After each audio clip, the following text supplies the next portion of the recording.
The north pole of the held magnet is next to the south pole of the free magnet and vice versa, so that the magnets attract. The attraction provides a force which can hold the orbiting magnet attached to the central magnet as it moves around in a circle. Go faster and faster, and eventually the orbiting magnet will escape. When the orbiting magnet is at the bottom, the magnetic force must hold it in place against gravity and also provide an extra force to keep it moving in a circle.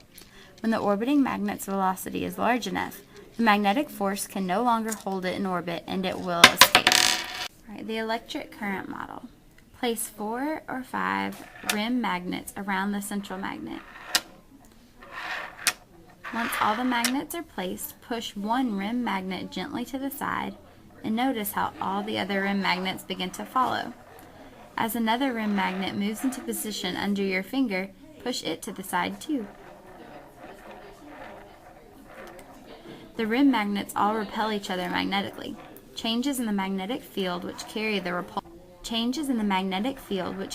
repulsive force from one magnet to the next move at the speed of light.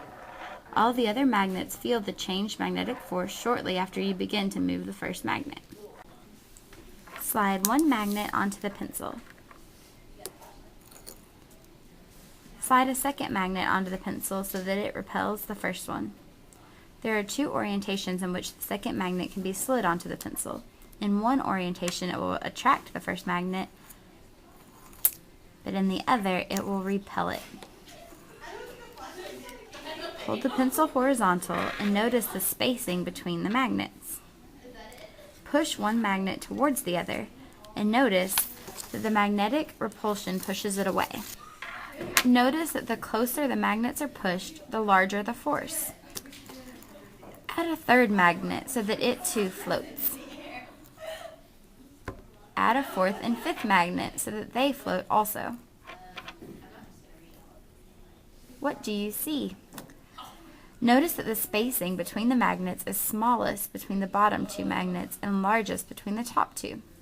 Lift the top magnet and notice how the spacing between the other magnets gets larger. Add the top magnet back and watch the spacing decrease. The magnetic springs between the other magnets have to compress to hold up the extra weight of the top magnet. The lower magnet has a magnetic pole facing upwards, the north pole. If the magnet above it has a north pole down, the like poles will repel each other and it will float above the lower magnet. The pencil keeps it from falling off to one side.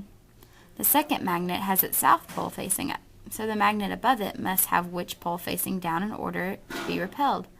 The south pole. The magnets in the stack alternate north and south poles facing up. This is a model for the Earth's atmosphere.